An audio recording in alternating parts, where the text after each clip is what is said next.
Hey, good morning, everybody. Hello, it is Wednesday. Longshore and McKnight, presented by Bud Light. Easy to drink, easy to enjoy in association with Yellowhammer News and yellowhammernews.com. Glad you are with us here midweek.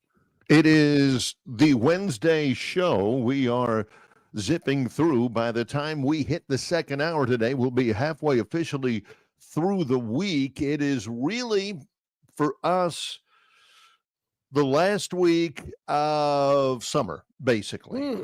Because next Monday, we'll be heading up to Atlanta for SEC Media Days. Next Tuesday is our first show.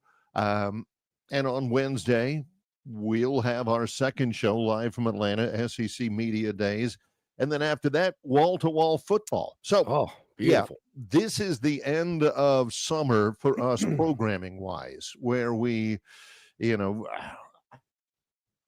sometimes it's a little bit more of a challenge. With SEC Media Days coming up, here we go. Also, it's the end of summer. Time to start getting your game face on and get ready for fall because, Yep. Phil Steele, college football 2025. Yep, look at that. I am all in it. Which team plays the toughest schedule? Individual units, which sounds dirty. Defensive line. Who has the best quarterback room? Individual pages on every one of the 130 teams in Division I. And one of John's favorite things is gone. Oh, you cannot look like in the Arizona State page. Yeah. You cannot look at the Arizona State page and find the number to call to find out what the weather is like in Tempe. Wait a minute.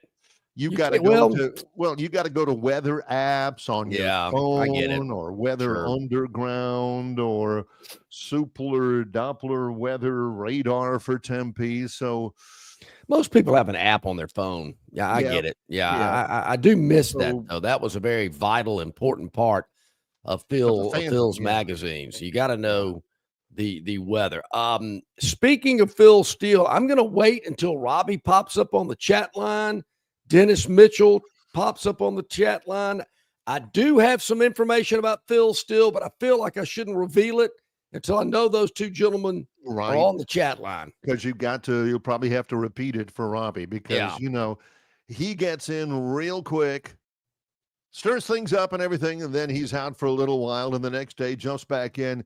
Hey, when are you guys going to have – we've already mentioned. We already talked about that. So, we've got to make sure. So if any of you guys know Robbie, tell him that as soon as he logs in to check in on the chat line so we know he's there. There's some big news that we think we know about Phil Steele. Yesterday on the show, John had a list of things I did not know. On the program yesterday. I don't think he got through the list. And to be honest with you, I think he was a little bit hard on himself.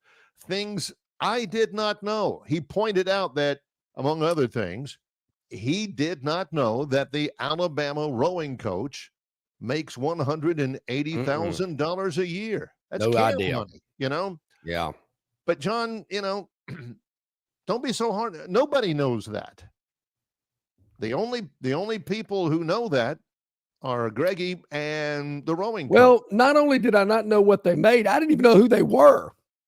I had no clue who the rowing coach was. If you had to really push him on it, he probably would have been able to guess that Alabama does have a rowing team. But I'm thinking maybe I'm 60% confident in that. I was a little surprised that the women's tennis coach is making less than the head rowing coach. I mean, what's that say about tennis? Won a natty about 8-9 years ago. I mean, come on. Maybe she's new. Who knows? But I want football coaches' salaries. Maybe some basketball coaches' salaries. I see where Christy Curry got a bump, and okay, good for her. She's been around a while. Her team fights, literally scrappy. I'm good with that. Like 15 years ago, Christy Curry's women's basketball team has made the NCAA tournament in 4 out of the last 5 years. Yeah. But has yet to make it past the opening weekend. So, I mean, a little something for the effort. That sounds very Braves-esque, but, that's what speaking of them, oh, no, too early for just that. We'll get into making that the in a moment. We'll get Yeah. into the Braves later. So But, there's some things that I did not know. Yep.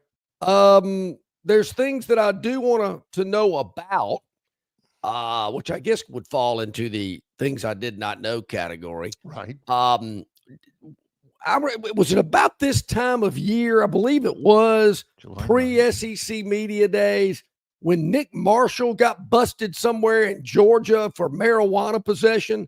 I don't know if he had 2.5 pounds of marijuana, scales, paraphernalia, pipes, things of that nature. But I do recall it being this time of year. Do you even remember? Because you remember a lot about stuff that goes on at Auburn. Do you remember whether he had a handgun in the car at the time? Because I don't know. I don't think so. I don't know. Sure. There were a lot of other accessories found in the car. Of course, we're talking about, can I call him a former Auburn player? I guess he's still a current Auburn player. Oh, hey, listen. We're talking, as we know. Yeah. Marijuana possession? Is that even, well, is that even kick-offable? Is that even DJ Barber? Is that a VOTM, a VOTR, a violation of team rules? Now that's a good question because I'm not sure it is. Okay. DJ Barber is a freshman linebacker. As of right now, he still is at Auburn. Day before yesterday, Monday, he was riding with his friends in Dadeville. Marcel Brewster, also a member of Auburn's football team. I never heard of these two guys. Fellow passenger. I don't know that Brewster was on the team, but he was in the car. Well, it's one of the stories accounts I read earlier, but maybe hidden. Auburn, he redshirted last year. DJ Barber arrested on Monday morning in Dadeville after a stop for a traffic violation. John, Dadeville is on Highway 280 between Auburn and Birmingham. And back when I lived in Auburn for those many years, I went through Dadeville a million times. Also home of former Auburn defensive back Rodney Creighton. Yeah. It's like one red light in Dadeville, isn't it? But I don't know what the Dadeville municipal budget is, but quite a large fraction of it is funded by traffic violations in Dadeville. You got one or two traffic lights. I know one's by the KFC because I almost got pulled over there. Oh, yeah. Don't go messing around in your car in Dadeville because they're looking for you a little bit more. Anyway, he was arrested for a traffic violation early Monday morning, which led to a probable cause search by the officer on patrol, according to the Tallapoosa County Sheriff's Office. That officer discovered allegedly 2.5 pounds of marijuana. And somebody wanted to know what probable cause was. Probably because it smelled like it, right? I would think his nose was detected a smell of marijuana, which is very strong and unique, I'm told. He discovered 2.5 pounds of marijuana, which 2.5 pounds, about the size of a half of a bag of sugar. THC vapes. Whoa, hold on a second. 2.5 pounds of weed. I mean, weed doesn't weigh too very much, so I'm told. Well, the volume's probably big. You're right. Yeah, I'm thinking, man, 2.5 pounds of weed. I mean, that's a pretty good amount there. Well, 2.5 pounds of marijuana, THC vapes. Don't know what that is. Scales, digital scales. I mean, the big good time. stuff. The this good ain't stuff. The kind like you used to have in. You're not weighing it. In science class in high school. Packaging for marijuana to sell Well, what is that? Did they sell bags that say high grade weed? Is it Maui Ziplocs, or Wowie. is it that shrink wrap stuff like you see in some of the like you used to see with Tony Montana and cocaine and I wonder. Almost $2,000 in cash. Whoa. And a handgun. Yeah, Glock 19. Not good. Dumb. Now, I know, look, yes, did I go to Tighter Insider to find out the skinny on this? Okay, yeah, I got to admit it. Sure. Did I maybe go to the Body Get a Message board and take a look? Yeah, I did. One of them is Auburn's NIL deal so bad that the players have got to go out and sell weed? Okay. That was a zinger. That was a pretty good one, I'll admit. But look, in all seriousness, not that it makes it right. No. Not that it makes it right. No. But are we naive to think this is the only place it's happening? Well, the thing that's, marijuana is a thing with many football players, with many professional football players and athletes. Sure. Because you're sore all the time, and it evidently does help with that and allows you. But this ain't what he was doing, it seems like. No, it wasn't. He wasn't using it for pain management. He was evidently in cahoots with this other guy to sell it. Along with fellow passenger Marcel Brewster, Barber was arrested and charged with trafficking in marijuana, unlawful possession of a controlled substance, unlawful possession of drug paraphernalia. The second guy was charged with second-degree unlawful possession of marijuana, unlawful possession of drug paraphernalia. What about the handgun? Is that the handgun must have been registered? Yeah, because I thought initially that was going to be the deal. Because marijuana, come on. It's barely even a crime anymore. Yeah. But having a handgun, that ain't good. I would have thought would have been a big deal. The amount of weed is not good. If he's got like a half a pound, but 2.5, that gives the intent of distribution. You got the scales, you got the packaging, got all this other stuff along with it. It certainly indicates this guy's up to more than just twisting a fatty every now and then himself. Who did you hear that term from? Twisting a fatty? Yeah. Oh, man, 40 years ago in Tuscaloosa? You kidding me? That's probably, John's I had a pledge brother that probably drug movies. I had a pledge brother that maybe liked to smoke weed a little bit more than most people, and he would always use the term, "All right, fellas, I'm out. I'm about to go twist a fatty." And the first time I heard it, I had a buddy of mine that said that when I was in college. I thought he had to go to the bathroom. But anyway, John and I, probably between us, we have seen the entire lexicon of motion pictures from Cheech and Chong. Oh, yeah. So Smoke was definitely a good movie. The other ones were terrible. Oh, by the way, so we're going to get to that a little bit. John, here we go, real quick. Yeah, I see that. I see Robbie working. I see you working, Robbie. Somebody got to him. Barry, I smell weed all over Montgomery. I mean, I've talked about it many a times. I've been on a putting green over a putt and smelled it from a car stopped at a red light. I've been in a parking lot at a grocery store. I've been in a grocery store. I've been in a grocery store. So not to say it's right.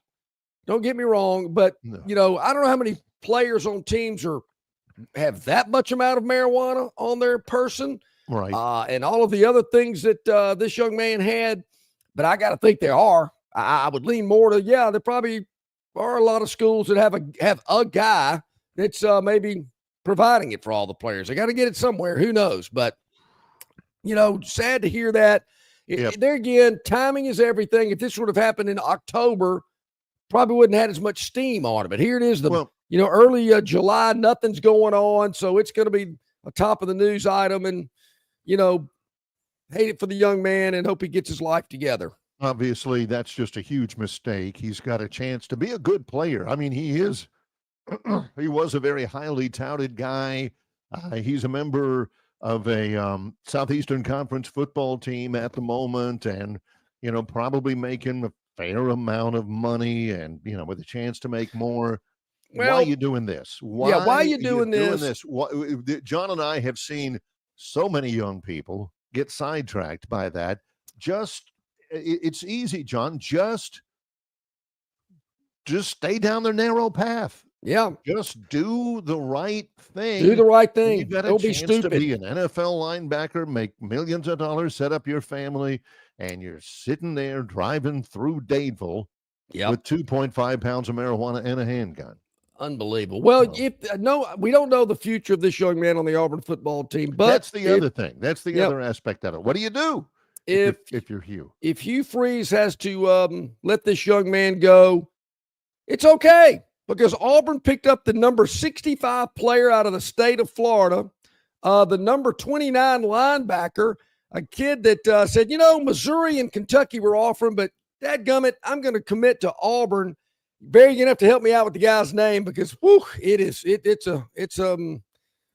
there's no way I can get it. Just if you guys, whenever you text John this stuff, if you can add a pronunciation, his name is Adam Balagan Ali. Balagan, whatever. Adam Balagan Ali, 3-star linebacker, finds the perfect fit at Auburn. A commitment from him. Yeah. Good, some bad news, now some good news. Now, I know they're sad in Columbia and up in Lexington, but that's just the way it is in the recruiting battle. So, good news for Coach Freeze and his staff reeling in what'd you say? 3-star? Yeah. They'll grow. They'll develop him. Yeah, appreciate the VIP hotline for your tireless scanning of all of the Auburn news. Well, actually, Barry, that was on Tighter Insiders where I saw that. Well, that same deal. Real quick for Robbie, because I feel like we're playing phone tag, as they say. I'm leaving a message. Yeah. Robbie, you've addressed this 3 straight days, and 3 straight days we've answered you, but you haven't been with us. Robbie checks in. When is Phil Steele going to be on your show? We've said it for 3 straight days. Big 12 Media Days should help everyone's appetite. Barry, I hate to put going on. I hate to make the suspense I know is killing you, Robbie, but in this business, when we get back, we will have the answer for you, Robbie, on both of those topics. Because believe it or not, I actually did check out a little of the Big 12 Media Days, and I thought, oh, really? Yeah. Robbie also said, hey, who got suspended? So far, Robbie, the answer is nobody. Did we say he got suspended? No, we say he got arrested. His name's DJ Barber, linebacker from Dadeville for the Auburn football team. He got arrested overnight Monday night, so it's been about 25, 26 hours. And we'll see. And Barry, Leslie Sport tells me that they refer to him as ABA. If he had another B, he'd be ABBA. Is a composite 4-star? No way. Wow. As opposed to Adam Balagan Ali. Yeah, ABA. That works for us. ABA. A composite 4-star. Man, that's awesome. The number 65 player from Florida is a 4-star. Wow, that's impressive. The only thing John knows about composite is he used to have him hanging up on the walls at the frat house with that guy for the very first time. He's wearing a tie, sitting up straight, and his eyes aren't, watering. He's John Longshore. I'm Barry McKnight. We have begun the Wednesday show, the Highwayman show, show number 219 of Longshore and McKnight, in association with Yellowhammer News, presented by Bud Light. Located just 8 miles north of Alabama's state capital, Capitol Hill features 3 18-hole championship courses. With more than 1,500 acres of golf and nature, the pure magnitude of this facility is amazing and allows each course to be drastically different from the others. Capitol Hill also features an innovative 360-degree driving range 400 yards in diameter. Capitol Hill offers a fully stocked pro shop with the latest equipment and apparel. Great food and beverages in the clubhouse can be enjoyed both before and after your round. Get your group together and hit the trail. Go to rtjgolf.com/Capitol Hill for tee times and more information. On the basketball court, the soccer pitch, or even the golf course, your crew brings their best not just for the win, but for that post-game celebration. When victory tastes like Michelob Ultra, it's worth every drop of sweat. And if you don't win, you'll still get the beer. It's just on you. Superior is worth playing for. Michelob Ultra, 2.6 carbs, 95 calories. Superior light beer. Enjoy responsibly. Copyright 2025, Anheuser-Busch, Michelob Ultra Light Beer, St. Louis, Missouri. You're not buying sticks, stems, and pine cones. You're buying premium long-diddle pine straw from River Region Straw. Kenny and his staff have access to the best pine straw in the River region, full of color that will last all season long. Kenny has locations in Montgomery, Prattville, and Auburn, and no order is too big or too small, from a few bales to an 18-wheeler trailer load. Pickup is available, or your order can be delivered. They can even spread your pine straw if you like. So call or text Kenny today, 669-5959. That's 669-5959 for all of your pine straw needs. Okay, welcome back in, everybody. Glad you are with us here on a Wednesday. It is Longshore McKnight, presented by Bud Light. Easy to drink, easy to enjoy. The big news about Auburn picking up what I'm told now is a 4-star has moved Auburn up to number 78 in the recruiting rankings. How about that? Moving on up. That's 8 spots. 8 spots. For Adam Balagun Ali. AJ. Yep. And Leslie also says that Barber is no longer with the team. I have looked. Jason Caldwell at AuburnUndercover.com points out that a source at Auburn confirmed late yesterday he is no longer a part of the team. So not a good look. Yeah, go ahead and get that out of the way. You know, I applaud Auburn, Barry. That's the 24-hour rule. They're going to get this over and done with. Whoop, gone. 24 hours like it never happened. That's the way you handle it.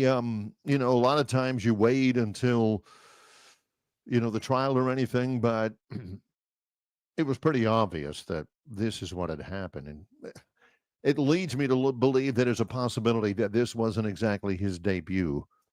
No, This may have been an issue to some degree before.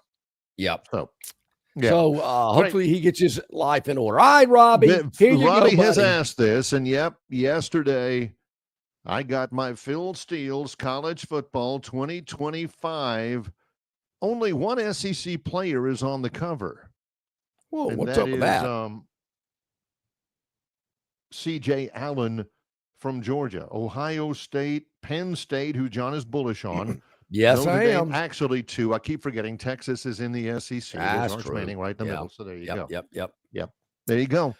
Okay. Robbie, hope you had the chance to go through it yet, but believe me, we will, because we're going to have Phil Steele on.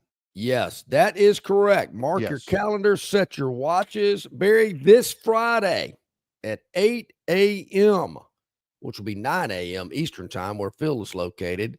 Phil Steele will join us here on this program on Friday, 8 a.m. We're looking forward to that. He's been with us for, gee whiz, probably 30 years, it seemed. I remember when Phil first started, we were one of the first outlets to have Phil on as a guest, and he remembers that every time he's on with us, and we really appreciate that. So looking forward to having Phil Steele on with us on Friday morning. Robbie, mark it down, set your alarm, be ready to go. Dennis Mitchell, you too. Yep. It's always a big highlight of the program. And Barry, kind of neat that we're having him on right before SEC football media days. I think that'll be kind of neat. Yeah, that'll be a precursor to the entire event, which will be madness next week. I would have to believe that, and Phil is on all the time, every radio show, every podcast he can possibly get on. He's really good about it. I got to believe that he's been on with you and me longer than 99% of the other. No doubt. And he'll reference that. He always brings it up. He never forgets it. Yep. So we're looking forward to that. Friday at 8 a.m. Phil Steele. Yes. Go pick up your copy of the Phil Steele College Football Preseason Magazine. It is absolutely the best.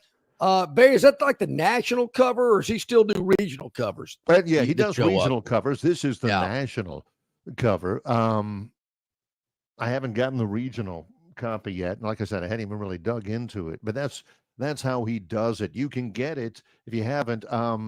They're available at Barnes & Noble, wherever you are. They're kind of the exclusive bookstore for Phil Steele magazine, or you can just go online and order at philsteele.com. Also available in a digital edition you can kind of carry around with you all the time. So that's kind of cool too, the old digital edition. Yeah. Robbie also asked about Big 12 media days. Yep. I actually saw a little bit of that yesterday. I was channel surfing because Cowherd's not on this week because they're showing soccer matches or something. I'm thinking, what is this? Was World Cup going on? What's going on? How's he supposed to choke down that ham sandwich at lunch without Cowherd? Instead, I don't you get got Guatemala versus Upper Volta. Come on. Yeah. So I'm scanning around and stumble upon I can't even think of who the guys were. I'd recognize McElroy. He was there with ESPN. I can't remember who the other people were that were doing it. But, Barry, they were sitting at a table. These four guys, they were three ESPN guys and a player, and the table was so small.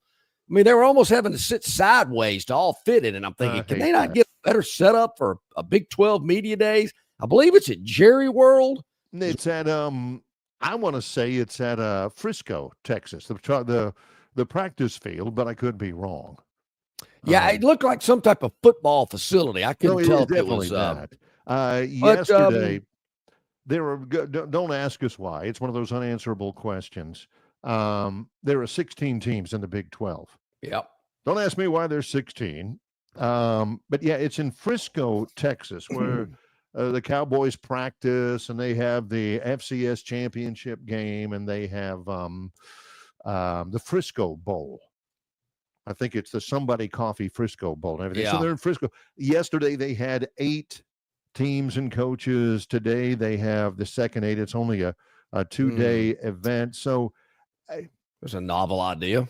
I watched just a very small bit of it, and I forgot that so many of those teams are in the Big 12. And I follow that stuff. I'm looking on there, and I'm thinking, what in the heck is Scott Frost doing there? Oh, yeah, he's the guy that replaced Malzahn at UCF. Mm-hmm.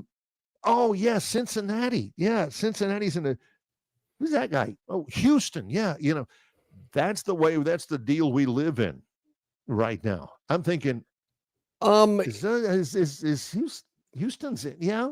Here's what got my attention, which you won't find this hard to believe. Not the over and over, Coach, how you going to do this year? Oh, heard that a million times. What's up with the mascots at media days? I'm seeing all these mascots running around. The UCF Golden Knight popped up on the set. His name is Nitro. But yeah, they had him on the set. I saw one little snippet where it was McElroy and whoever else. I wasn't paying attention, and the mascot. Yeah, and the mascot was just about pushing them back from behind that little folding card table that they had. And I'm thinking, you can't interview the mascot. Yeah, but the mascots run around everywhere. The star of day one of the Big 12 media days is current Arizona State coach Kenny Dillingham. People say, well, if you fire Hugh Freeze, who are you going to get? That's what John and I always ask. Well, there's 2. Kenny Dillingham, Rhett Lashley. I don't know that Rhett Lashley would come back to Auburn on a bet, but you always like that guy. What happened with him? What was with the departure? What happened with his time at Auburn? I just think he was, among other things, told that he would have more say-so with offensive play calling than what actually ended up happening when the game was going on and the crowd was cheering and Malzahn's chomping on the gum, and he just says, let me go ahead and call. Malzahn's no longer there, so maybe bygones be bygones. I've always kind of liked Rhett Lashley. I think he'd be an interesting fit. I don't know much about Dillingham is Denny Killingham or whatever his name is. I remember him being at Auburn. Of course, he got Arizona State into the college football playoff last year. Yeah, which he kind of deserved. They had an epic battle against Texas in the playoff, and Cam Scatabo was tremendous. But Dillingham is kind of the fair-haired boy now. He is one of the young guns that everybody across the country is looking at. They interviewed him yesterday about what's going on in college football, and he says, we don't know the rules. He says the settlement passed, but who knows what Deloitte is going to clear. Until there's clarity, you're living in limbo. And that's what all the coaches, a little insight here, that's what all the coaches are grumbling about, and you knew they would. Deloitte, which is the clearinghouse that's going to tell everybody, yeah, that NIL deal is good. That one, that's not fair market value. You're going to pay that guy $70,000 to show up at the chicken wing place? No, that's not fair. It's all up to them, and what they say goes, John. There's no more $5 million just because. Your NIL deals have got to be legitimate business deals. And none of those guys know it. Deloitte has a secret formula. It's kind of like KFC. Yep, that's right. Deloitte has a secret formula that they use that they are not going to tell anybody.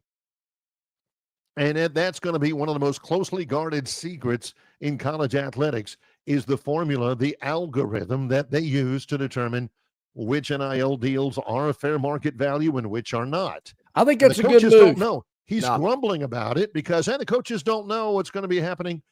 But he also knows, and the reason why they're doing it is because the first time that Deloitte releases the parameters that they use, you know what the first thing they're going to do is? Coaches are going to try to find a way around it. No doubt about it. They're going to try to find the angle. Oh, well, we can do this with that. We can backload it till after he gets through with college and all this kind of. That's why they don't want to do it, is because as soon as they do, everybody's focus is going to be, how can we cheat that system? Mm-hmm. So there you go. Everybody trying to get over on it. Hey, John, I see you working. What news flashes do we expect in Atlanta next week? I don't know, John. I mean, we're going to hear 9 conference games, expanded college football playoff, a couple of additions to the SEC. I don't believe we will. I just don't think we're going to hear that next week. I'd like to hear about that, but I just don't think we are. Barry, you think any big news flash bombs are going to drop next week in Atlanta? I'm not so sure. The next big bombs are going to come from the NCAA or, it'll be a nationwide thing, not an SEC thing. I mean, what can happen? The thing that needs to happen, but it's not going to, is that they'll have a big press conference and Greg Sankey is up on a stage with Tony Petitti, the commissioner of the Big Ten, the two big dogs in college athletics, shaking hands and clapping each other on the back and announcing an agreement about expanding the college football playoff. Yeah. Or not. Has the Big Ten had their media days yet? They have not. The first one is Big 12. That's what I thought. Yeah. I see you out there, 2-time caller of the year, JD. He's popped in today as well. Always appreciate that. Got some good chat on our River Region Straw chat line. Always good stuff. Yeah, JD says that's a Gus problem, not an Auburn problem. Well, he just he's in the sense, right about JD, that. Here's what I thought, and I could be wrong. John and I talked about this before. It's a Gus problem. Again, Dillingham left, probably for the same reason Red Lashley left, although Lashley had a longer relationship with Malzahn than Dillingham did, so they're big buddies and everything. But I think Dillingham left because he was promised that he'd be able to call the plays, run the offense, put the personnel in that he wanted, and then run the offense. He was in control of the offense, and he was for a little bit. But I don't think it's necessarily just a Gus problem that he said, the heck with this. I'm not an offensive coordinator. I'm just a errand boy. A lot of it didn't come from Gus, if you understand. There were a lot of people out there who said, as hard as it your was offense for people, is thinking out loud. How about if you get back to doing what you did, and the reason why we hired you in the first place with the Nick Marshalls and the those guys, and you calling the plays. As hard as it is to believe that outside forces, deep-pocketed alums, are telling the football coach, he's calling the plays, you're calling the plays, whatever. That even surprised me. I thought I've heard a lot of interesting things coming out of Lee County. That might have been one of the more interesting ones back when that played out back in the day. All right, I got a couple of other things that, I just did not know. And we'll talk a little bit about that when we return. Actually, I got 2 or 3 more things I did not know. So Dennis is in. Dennis, I don't know if you heard the news earlier today when Robbie joined the chat, but Phil Steele will join us on Friday morning at 8 a.m. So mark it down, set your alarm, make sure you're ready and watching and listening when Phil Steele joins Longshore McKnight on Friday. Let's take a break. Still to come. Again, more things John did not know. At top of the hour, CJ Duncan, Yellowhammer News, our Moneyline magician, Josh Harris, and the Gurn Jr. Victoryland 777 Topic Wheel. It's Longshore and McKnight in association with Yellowhammer News, presented by Bud Light. Why Hands? At Hands Heating and Air, you get this area's highest ranked service provider with 24-hour repair service, no overtime charges, and their same-day service guarantee. Plus, instead of other companies' 30-day repair warranty, Hands gives you a 3-year repair warranty. Hands Heating and Air is here for you 24/7, 365. And service is not just something they do, it's their way of operating, for you in mind. All of Hands employees are trained to adhere to this standard. They work hard to ensure that this standard is maintained, and they are constantly looking for new ways to better serve you. Call Hands Heating and Air today at 508-5382. That's 508-5382, or find them on the web at 834hands.com. The Bush Guide, cold and smooth survival skills. For a successful stint in the great outdoors, pack accordingly. Place heavy essentials near your spine for stability in rough terrain, with light items near the bottom. Now, you may be wondering, where does the bush light go? In your stomach. Bush. Head for the mountains. Enjoy responsibly. Copyright 2023, Anheuser-Busch, Busch Light Beer, St. Louis, Missouri. Phoenix Physical Therapy is ready to help patients recover, recharge, and rise. They develop a customized therapy plan for each patient to get them back to enjoying their favorite activities. Their experienced team is committed to providing exceptional care in a professional environment. Whether you're looking to prevent or treat an injury, recover from a recent illness, or recuperate from surgery, schedule an appointment with our clinic and take advantage of our physical therapy, athletic training, workers' comp, and employer solutions service. Experience elevated physical therapy today. Call Phoenix Physical Therapy at 239-9316. That's 239-9316. All right, about 23 minutes to the top of the hour. CJ Duncan, Yellowhammer News, will join us then, and also Josh Harris, bottom of hour number 2. So there again, a lot of things. I've been sitting on pins and needles trying to get some info. I'll just start with this one.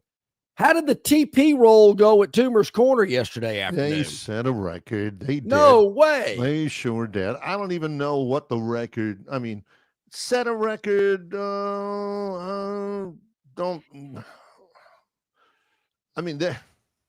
Was this a bigger toilet paper roll than winning the Natty in 2010? Doubtful. But they didn't measure it. They did measure it by rolls of toilet paper. That's what they did. John and I were trying to figure out, is it by tonnage? Are they weighing the toilet paper? Is it by squares? Is it by number of trees rolled? Well, I'm looking at an article here. Yeah. Auburn football was world record actually set at Toomer's Corner for Eli Manning's show. Yeah. Blah, blah, blah, blah, blah, blah, blah, blah. Let's get down to the meat of this thing. Wait, whoa. Patrick and Bo Nix were there? No way. They were. I thought Bo Nix finished his career at Oregon. Yeah, but he's got an Auburn degree. He's an Auburn guy. No problem with Bo. But I did note that they were there. And they set a record, which is bogus, 7,525 rolls of toilet paper onto the trees. Began at 5. There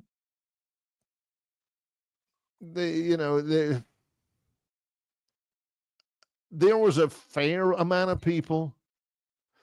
It says hundreds gathered. There was 150, maybe 200. But it just, for somebody who's been there, for somebody who has covered there. Again, I can't swear that I've ever thrown a roll of toilet paper in the trees when I was a student there. It felt false. You know, it felt, hey, here's a bunch of people. Auburn hadn't taken the field competitively in anything in a month since baseball season ended. And everybody shows up. There's Eli. There was, I don't even call them the hardcore Auburn fans, because I think a lot of the hardcore Auburn fans saw it for what it was, just a shameless publicity ploy. And they went out there, and everybody's sitting there with their arms cocked with a toilet paper roll in their hands. And, all right, are we ready? Ready? Okay, action. And everybody throws a roll of toilet paper or two, and bada get a. Cheerleaders are probably out there, Aubie and all that kind of stuff. Oh, Aubie's there. Oh, yeah. Eagle and all that. And then, all right, got it, everybody. And everybody just, they don't even clean up. Grab a roll, See, that's and they just turned around and went home. If I'm the mayor of Auburn, I got to say, look, y'all got to help us out with it. Our budget does not, we don't budget in cleaning up toilet paper. Well, it used to be 5 or 6 times a year. I mean, lately it's been a little bit less than that, but they're hoping to get those numbers back up. But I mean, that ain't cheap. I mean, that's a lot of labor you got to pay. I'm of the same opinion as Brian Matthews, auburnsports.com. This is Chris the Bammer. He asked the question I was going to ask. He said, did B-Matt show up with eggs? Because he said he was going to come out with a dozen eggs and a megaphone. Yeah. Cut that out. Everybody go home. Because it's God bless him. I enjoyed my time in Auburn. I absolutely did. Oh, I've always had a good about that, but that's I've always had a good experience over there. I just wondered, there again, how do you judge it? How do you measure it? I got to think some other rollings of Toomer's Corner had more toilet paper. There was more in the trees. Now, I know there was an attempted throwing of toilet paper at Toomer's Corner after a basketball game that didn't finish the right way, or they thought it was going to finish and they started rolling. Then they had to stop. Because the referee was blind. Yeah. But the contrived nature of it. Okay, everybody ready? Everybody ready? Oh, no, Fred, you threw yours too quick. The cameras weren't rolling. Go get it. Go get it, Fred. Run back there. And okay, now? No. Wait until the little red light on the camera turns red.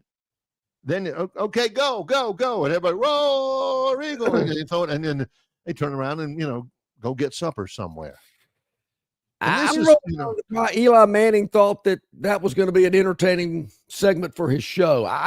Where do you watch Eli's show? What's it called anyway? It's called Eli's Places. I love Eli Manning. He's always been one of my favorites. But that's no. His appearance on Saturday Night Live in the courtroom scene was hilarious. Yeah. Oh, geez, that was too good. People don't realize Eli is hilarious. You watch the Manning cast on some of those Monday games. Great. Yeah, there again, I do think Peyton tries to take over, and then Eli's just kind of there to kind of zing him a little bit and needle him there. He's pretty good. He's pretty got a dry wit. Barry, somebody texted me on the VIP River Region Straw text line. Was more toilet paper thrown yesterday or when Coach Bryant died? There was not. That did not happen. That did not happen. The reason why they texted that is to get a rise out of me, because that didn't happen. I have. Of course, I wasn't living in Auburn at the time. It was way before I was. I never set foot in Auburn, but that is an urban legend. Urban legend. Did not. Yes. Urban dis legend, I guess you could say. That just, do you really need to do that? Is that really?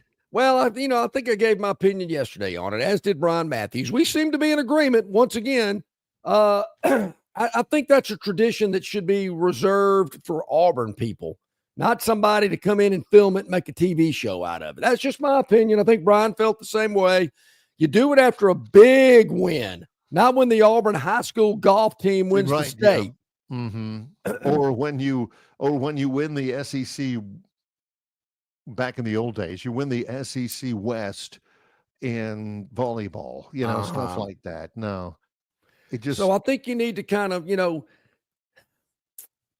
just use it for a special occasion. Otherwise, it loses its oomph. Yeah. So transitioning into this next thing that I didn't know about. That John didn't know about. I see that they're stirring the pot yet again, trying to build up some momentum to recognize what Auburn people claim, some do, that they should recognize prior football national championships. Now, I don't really know where you go to do this type thing. There have been other schools that have done it. I understand that the feeling is, well, if they've done it, why shouldn't we? If they jumped off a bridge, would you? That's what, my mother used to always tell me. Well, Billy did it. Well, if Billy jumped off a bridge, would you do it? So I understand that this is kind of building up some momentum. I think Jay Jacobs, former athletic director, tried to get it going years ago. Is that something Auburn people really want? I mean, is it going to make them feel any better if they walk into Jordan-Hare and there's a flag for the 04 team that was on probation but didn't lose a game, didn't play for the national championship? Oklahoma and Southern Cal did, but is that going to make them feel any better? This has Pat been Dye's going 83 on. team? This has really been going on for about 11 or 12 years, back when Jay Jacobs was athletic director.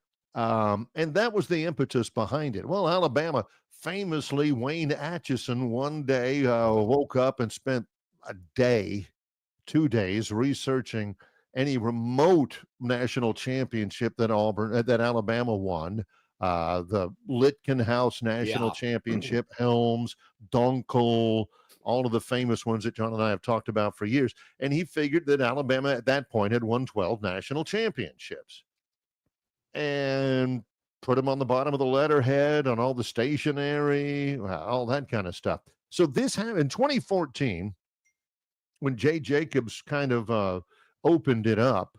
The NCAA record books, this is the NCAA, they say Auburn has won 5. 1913, 1957, 1983, 1993, and 2010. All right. That's 5. Now, who recognized them in 04? The only ones that Auburn recognized was 1957 and 2010. That 1957 team was recognized by the AP, even though they were on probation, didn't have a bowl game. The seasons in question, 2004. Yeah. That was Somerville's team. 13-0 SEC title. And they were left out of the national championship game. USC and Oklahoma played. Auburn played in the Sugar Bowl against Virginia Tech. USC later had that national title vacated. So anyway, that's the gist about 04 under Somerville, his best team.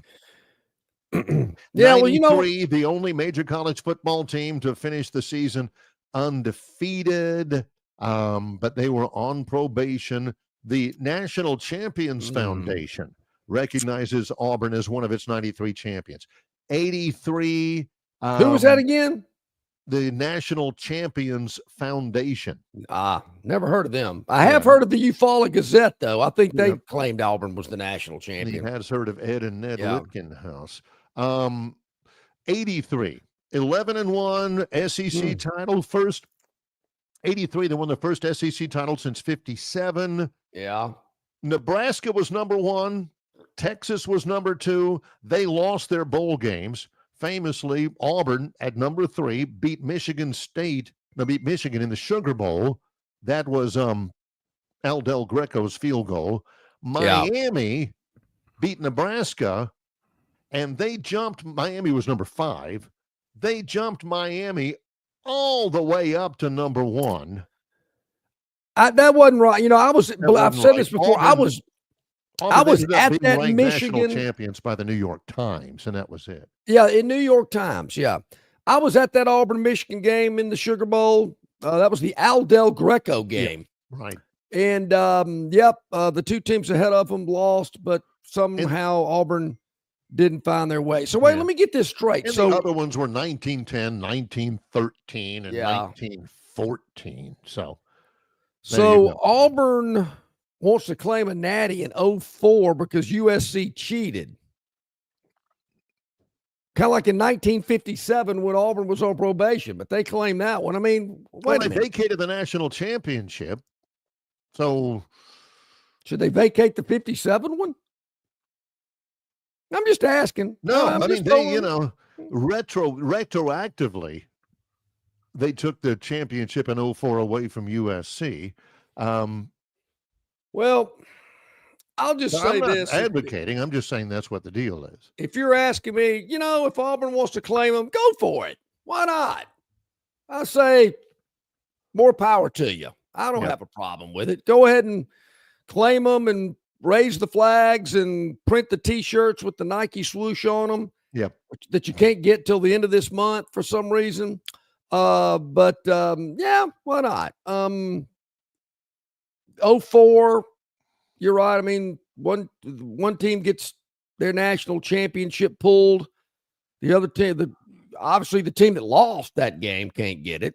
Yeah. But that's just the way college football was set up. We've talked about this so many times before. There used to be a UPI national champion, United Press International. Yeah. There was an AP national champion. USA Today had one for a time. Finally, we figured it all out, and all these greedy bowl people said, okay, we'll give it up and start having a playoff and kind of, decide it on the field instead of having sports writers decide who the national champions are. Just like they do in every other division of football, from the YMCA to the NFL, but for some reason D1 college football wanted to do it differently. But now we're all on the same page. I think there's really nothing to argue about. You see how it's won on the field. Teams that don't make it into the 12-team playoff, and 3 teams that are from obviously unworthy made it in place of us. So there's always going to be griping because we're human. I mean, if there's humans, there's going to be griping and whining and. I'm not so worried about the 17th team that doesn't get in. I'm like, so what? Take your ball and go home. I don't want to hear from you. But 16, okay, all right. Well, I can handle that. But it's like these teams in basketball. How come we didn't make it? We were the first 4 out. Too bad. Go home, cry. Give me, go cry in that towel. I don't want to hear it. John's got no patience for you. None. Guys. Let's take a break. Coming up. Well, let's keep it here. We'll take a break near the top of the hour. And welcome CJ coming up on the. What was the next one? Yeah. So that's the deal on national championships. It's been a debate, obviously, during the lifetimes of Auburn fans, but it's been really a debate since 2014 when Jay Jacobs was AD, and he welcomed in any and all input from Auburn fans about how many national championships they should claim. I know the answer to this question. I'm going to phrase it this way anyway. Okay. Because I phrased it earlier.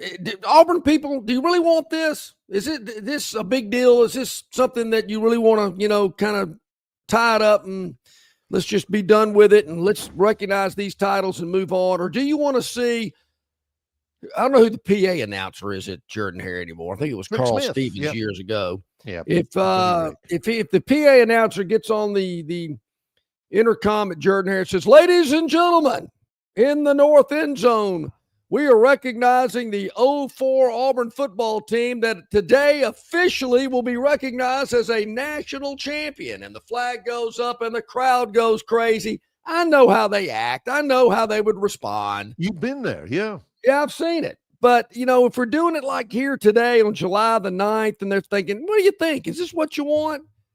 I wonder if that's really what Auburn people want. I do think, in my heart of hearts, that if Wayne Atchison hadn't gotten loose in 1984 and, got out those old musty media guides and started claiming at that point 12. Yeah. That it would be an issue with Auburn fans. It just, and I've said this before. Bill from Baltimore, he's got it right. He says, how about Auburn? How about we just focus on the 2025 national title instead? Look to the future. Yeah, Bill. Not there the you go. past. I'm Exactly with you. right. That's water under the bridge, so to speak. Let's move on. I like what you're saying there, Bill. I like that a lot. But I just it would not wonder be if it's that big deal. If Alabama hadn't have done it. Well, probably. And I will say this, I've said it before. Alabama's 41 when they were 9-1-2 or 9-1-1 or something like that. And somebody claimed they were the national champion. That's a little bogus. But then you got the 1966 team that got jobbed out of a natty. So it kind of goes both ways. Yeah. Maybe there was another team that got jobbed. I think Notre Dame jumped over Alabama one year in the 70s. They beat somebody in the Cotton Bowl. Maybe it was Texas. Joe Montana. Yeah. And they jumped over like 4 teams. Alabama was one of them to win the national title. So, it certainly goes both ways. You have some good and some bad. But I do remember that one in particular happening in the mid to late 70s. So yeah, Chris the Bammer said it was 1977. 77, yeah. He was after the goal line stand game, maybe, or maybe it was they beat I know they beat Ohio State bad when Woody Hayes was still there in the Sugar Bowl when you beat them real bad, but they didn't win the national title. I think when they beat Penn State, I think they did win the national title and then won it the next year against Arkansas. That was the back-to-back years, I believe. Yep. All right. I love listening to John talking about that. Hey, was it the natty that Alabama won against Texas? No, man, that was a Notre Dame. Oh, yeah, I should have remembered that. Well, when was the natty that we won over Georgia? Yeah. What you're thinking about is the other. You get every other school out there and they say, man, what about that championship year? Golly, do you remember how? It is kind of confusing. Yeah. And we've taught this is correct, I believe. It was 1977. Bama and Notre Dame had one common opponent that year, and it was Ole Miss. And Notre Dame played Ole Miss probably in Jackson. And Ole Miss, I don't know if they beat them, but I think they might have tied Notre Dame. Maybe they beat them. I think they beat them. I think they beat them. I remember. And Alabama blew Ole Miss out that year. But Notre Dame still won the national title. That's Barry when they thought there were some bias with the voters. That the voters didn't like teams down south. And Notre Dame, they love Notre Dame. That was the big deal. See, you asked me about this Notre Dame thing a lot. My brother-in-law asked me about the Notre Dame thing last weekend over the 4th. And that's kind of where it started. There were people in the South, particularly Bama fans, that thought the media, the AP and UPI guys, gave Notre Dame a little preferential treatment. Notre Dame played Ole Miss in 1977 in Jackson early in the year, in September, back when the season used to start. And Ole Miss won it 20-13. Yeah. There you go. That's a fairly close. If we're comparing scores, we beat them worse than you beat them. Then you're getting way on into the weeds. And I know what I'm glad. And I know what Auburn fans are saying. Wait a minute. Ole Miss has played Notre Dame and we haven't? Matter of fact, our next guest who played at Vanderbilt, they've had home and aways with Notre Dame. Yes, the Vanderbilt Commodores. Yeah. I don't know what Notre Dame's got against Auburn, but I'm telling you, Barry, I'm going to find out the answer one day. I'm going to find out. Not going to rest until Auburn and Notre Dame play a home and away. John says 2 for 1. Go for it, Auburn. Sure. I say no. Don't devalue yourself. All right, we got to take a quick break. When we return, we are going to talk to that Vanderbilt great CJ Duncan. He will join us. Stop texting John while he's on the air. He gets distracted easy. He's John Longshore. Actually, that's my brother-in-law texting me. He's John Longshore. I'm Barry McKnight. It's Longshore and McKnight in association with Yellowhammer News, presented by Bud Light. Now, through July 31st, take advantage of the quadruple zero event at Stivers Ford in Montgomery. 0% APR for up to 48 months. 0 down payment. 0 payments for 90 days and 0 cost for maintenance for 2 years or 24,000 miles. The quadruple zero event offer is available on select 24 and 25 model F-150s, Explorers, Expeditions, Broncos, Mustangs, and Escapes. Stop by Stivers Ford at 4000 Eastern Boulevard in Montgomery for more information. Stivers Ford, where Price sells cars and trucks. It doesn't matter if you're running drills at the park, playing pickup on a Saturday, or sinking the final putt. When you compete with your friends with Michelob Ultra on the line, competition isn't that friendly. The trash talk, next level, and the stakes, oh, those are crystal clear. With only 95 calories and superior smooth taste, it's the ultimate trophy. Superior is worth playing for. Michelob Ultra, superior light beer. Enjoy responsibly. Copyright 2025, Anheuser-Busch Michelob Ultra Light Beer, St. Louis, Missouri. All guests of Longshore McKnight appear on the City of Montgomery guest hotline. Check out the most interesting and informed personalities in sports covering Auburn, Alabama, Troy, ASU, and all the major teams from across the country. John and Barry have the best guests brought to you by the City of Montgomery. To find out everything you need to know that is going on in the capital city, check out montgomeryal.gov. That's montgomeryal.gov, the capital of dreams. Okay, back at it on this Wednesday, 9th day of July. So glad you are with us here, Longshore and McKnight, presented by Bud Light. Easy to drink, easy to enjoy, in association with our good friends at Yellowhammer News and yellowhammernews.com. You can check us out there each and every day. Video content, write up about the show each and every day as well, yellowhammernews.com. Always appreciate that. Good stuff. Hey, joining us now, our man CJ Duncan with Yellowhammer News, joining us here today. Hey, CJ, how are you? Good morning, guys. How y'all doing? Doing really well. We're trying to get the timeline going. I don't know how, for some reason, we ended up talking about Notre Dame. Vanderbilt played Notre Dame, but it was the year after you graduated, right?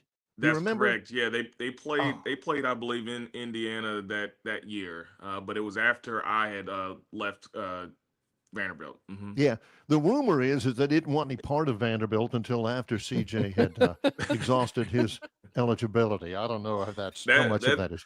That sounds about right. You know, we had some. They were one of the teams that we've had recruiting wars with over the years, but never had the opportunity to play against them. Always a good game, no doubt. I am amazed how many SEC schools have played Notre Dame and how many have not. I've always thought that was kind of interesting. Here we are at the July 9th point. You know, we've been talking, I know we've mentioned this to you before, CJ, but SEC football media days are less than a week away. They start in Atlanta on Monday, and Clark Lee and the Commodores will be there. Any thoughts about what you might hear out of Coach Lee in Atlanta next week? You know, I feel like with Coach Lee, he's a true professional. He's a guy that's going to stick to the script, and he's going to speak in a way that's very confident of his team, but also very respectful of his opponents. I think we are excited as a university about the direction of our football program, and especially with a vet at the quarterback position and a tight end who has NFL potential as well. I think we have a lot of confidence going into the season, but I don't think you'll see any breaking news from Coach Lee. He is a football guy. He's a locker room guy. He understands the game. He understands not to give folks clickbait this early on in the year. He wants to just do things the right way, work hard, and then compete. And as they say, burn the ships when it's time to get into that SEC schedule. How much training, media preparation do you imagine these student athletes get? Not just necessarily before SEC media days, but really before the season and during the season. There's a lot of work that goes into that with the student athletes. Am I right? Yeah, absolutely. We used to, in the summer, we would have classes in a sense where we would sit in our team meeting room and there would be media folks or PR people that would come in and kind of coach us on, how to respond to certain questions, how to continue to encourage the program while also, being honest and having some personality as well. And Right. all of that is a part of it. And it's really just like, to your point, not just SEC media days, but also post game. Post game is honestly kind of the hardest part. If you're coming off a loss or you played really well, but you still lost, right? And there's a way to go about that and how to continue to be a good teammate while also answering some of the really hard questions. Barry and I have been to a lot of these events over the years, 30 plus, and we've seen a lot of these players come through there, and they're all really good. I mean, they've got a lot of personality. They'll talk. And I think that has something to do with it as well, CJ. I'm sure they're looking not only for recognizable players. I saw the list of players coming next week. There are a lot of quarterbacks on that list. I think 13 of the 16 schools are sending a quarterback. So, I mean, those guys are usually there, but guys with charisma and a little personality and whatnot that are kind of fun. I'm sure they're looking for those kind of guys too. Yeah. You've got your captains of the team normally, or a lot of teams probably have 10 or so guys in their inner circle that has communications with the head coach. But you get the top leader from the offense, top leader from the defense, and maybe a special teams guy or somebody who's just kind of bigger than life on your ball club. But yeah, it's helpful. And in today's world, I almost look at it as a job interview too. If you interview well and you show your personality, that could be an opportunity for NIL as well. So I think these guys should really take this as a great opportunity, just in their future outside of whatever football is bringing. Barry, was it the guy from Arkansas, a lineman, that was singing to the media one year? Yeah, I can't remember his name, but he wasn't the guy. Was one of the. I don't think he's an NFL player or anything, but he's one of the ones like CJ's talking about, adding a little personality to the whole thing. I remember Vanderbilt for years. I want to say we saw Ralph Webb there like 2 or 3 years in a row. For Vanderbilt. He must have been, I imagine that trust has a lot to do with it. He must have been one that the coaches trusted in front of all of those people. You've mentioned him before and how good of a player he was. He must have been one of those trustworthy guys in front of the cameras too. Yeah, Ralph was really good in front of the camera and with the media. He had a lot of practice because he normally played well, and so he got the interviews post game and things like that. And I think he just recently became a Hall of Famer at Vanderbilt. So that was kind of our key attraction during that time, was Ralph and the success that he was having. So I think it was also good for the university to have Ralph there. I don't know that it was Ralph's favorite thing to do, right? To speak with the media all day long, but he was in a sense kind of our golden child, because we were also kind of going through this carousel of quarterbacks. We didn't really have a quarterback steady until Cal Shermer came in the picture. So Ralph was a guy that we definitely leaned on quite a bit while I was in school. CJ, I mentioned that I looked at the list of players. We're going to talk about a few of these later on in the program, who's representing each and every school. But if a school sends a punter to SEC Media Days, that's a telltale sign that team isn't going to be any good this year. What do you ask him? That's a tough look. I all respect to punters, but SEC Media Days, I personally take them very seriously, and these guys are representing the rest of the guys that are back home, and they are there to set a tone and kind of give the personality of the team. And I just don't know that the punter's going to do that. The punter's not really with the team most of the time anyway. They're on the other field kicking. Yeah. They're not in the trenches with us. So that's a tough look. Is there anything from the upcoming SEC Media Days that you're expecting? Any announcements, any bombshells, anything that you'd like to see addressed?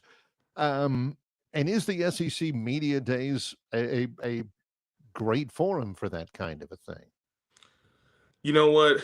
I don't expect much. I don't expect to get a whole lot of new information, but there are certain coaches I like to just tune into because they're worth the price of admission. You know, you've got the Lane Kiffins and the Kirby Smarts of the world who are going to give you some type of clickbait situation where they're going back and forth with Paul or whoever. And that's always just fun to watch. It's entertaining, but I don't know that we'll find out any real information. I think nowadays coaches are holding a lot of things close to the vest because of recruiting. You know, you don't want to talk too highly of a guy because he may get poached by some other school, and so I think that Lane's a guy who probably doesn't care a whole lot about all that. He'll say what he wants to say, and Kirby will complain about his schedule or he'll complain about this or that. You know, so those guys I'll tune into, but the rest of them I feel like it'll just be scripted in a sense. So, you know, there again, looking back in the day, the best was Steve Spurrier. I mean, CJ, he'd roll into media days. I was looking for Spurrier. Yeah. I was in every room he went to because he would say stuff. He did not care what he said. He was great. The old ball coach. I could imagine. I actually played against him several times. My first collegiate touchdown was against Steve Spurrier in the South Carolina Gamecocks. I've had quite the bit of personal success against South Carolina, but that was one team we were never able to beat. We beat a lot of teams in the East, but South Carolina was one that we couldn't get over the hurdle with. Right now, we've asked you this before. Right now, this is when the team is really forged, isn't it? You know, I guess it'll be about 3 weeks before, you know, camp really starts in earnest, but gosh, there's a whole lot of stuff going on now to lay the foundation that fans will never even know about, CJ. Yes, I think that's exactly right. And also, you know, it's before, you know, some guys are in summer school, but summer school a couple hours out of the day and you're done for the day. So it's not just in the facilities and with the training, but also back at the dorm rooms on campus. There's nobody else on campus but the athletes, and specifically your ball club, the football team. You may have a couple baseball guys, a couple basketball guys, but mainly football is on campus right now. And so you are building very strong relationships at this point, relationships that'll last a lifetime. I'm still going to weddings of teammates and things like that. So it is this time period is very important to the progress of the whole program.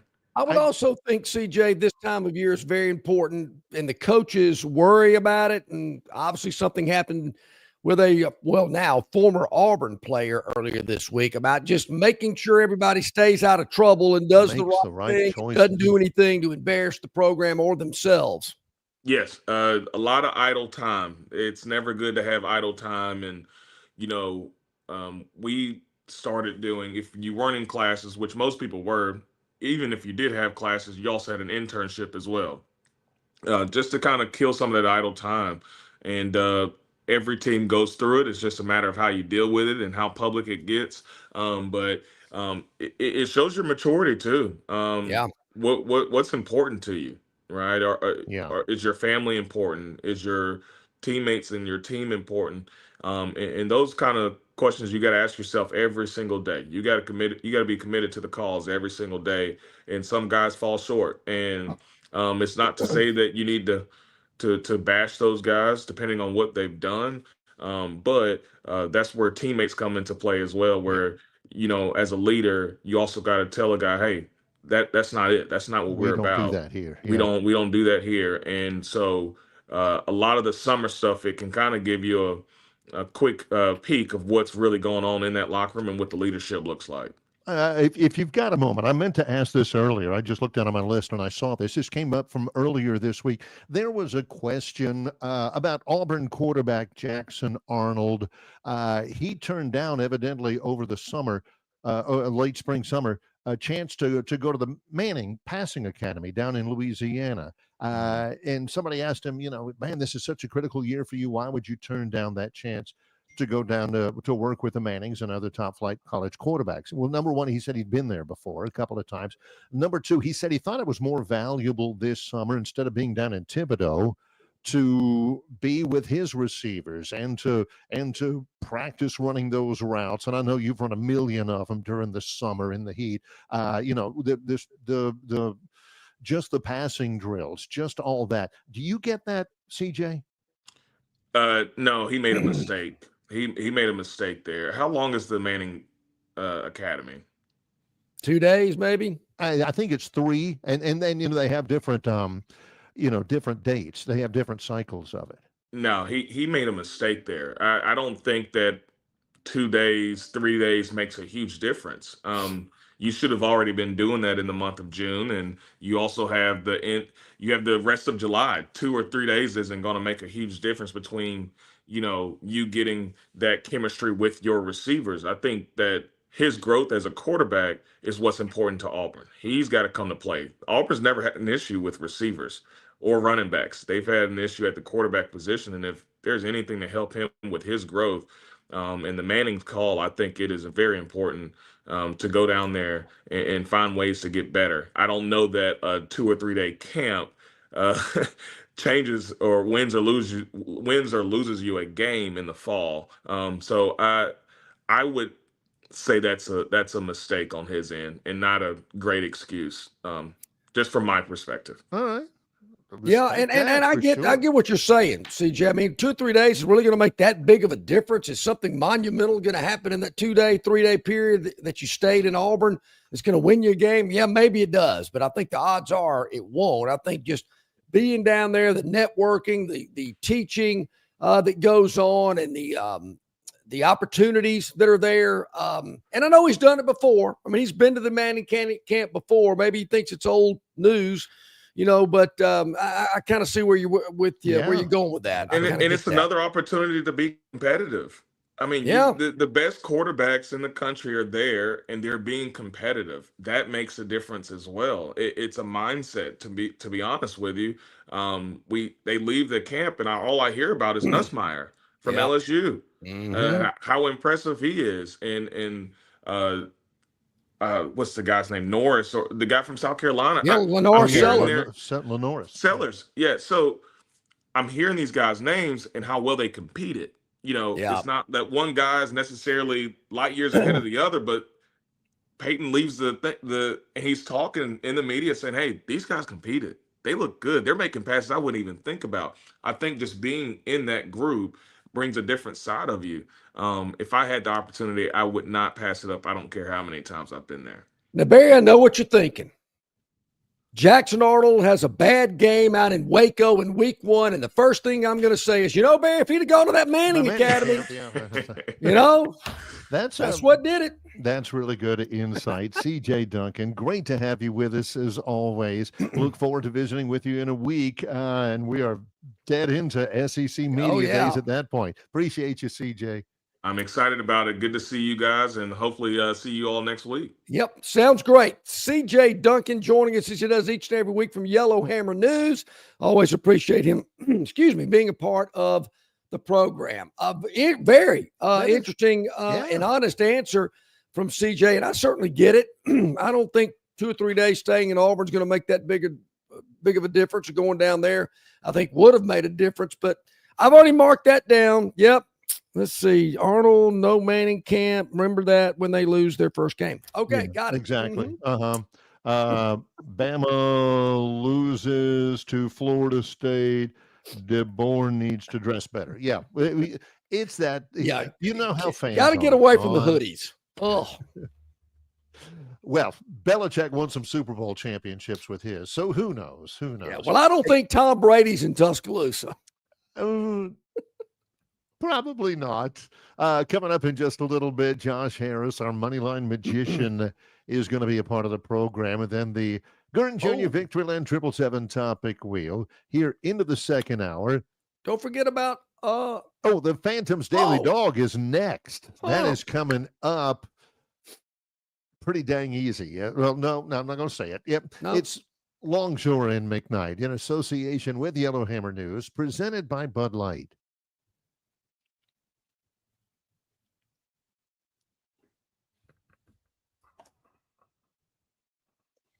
Phoenix Physical Therapy is ready to help patients recover, recharge, and rise. They develop a customized therapy plan for each patient to get them back to enjoying their favorite activities. Their experienced team is committed to providing exceptional care in a professional environment.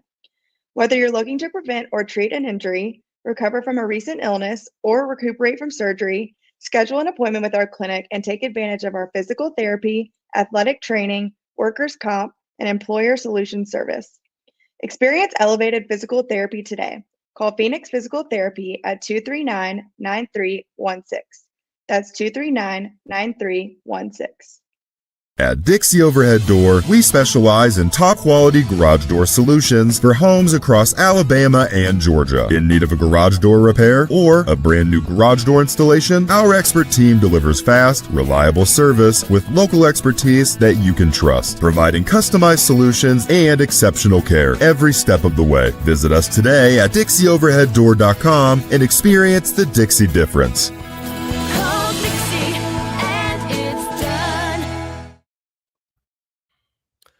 Why Hands? At Hands Heating and Air, you get this area's highest ranked service provider with 24-hour repair service, no overtime charges, and their same-day service guarantee. Plus, instead of other companies' 30-day repair warranty, Hands gives you a 3-year repair warranty. Hands Heating and Air is here for you 24/7, 365.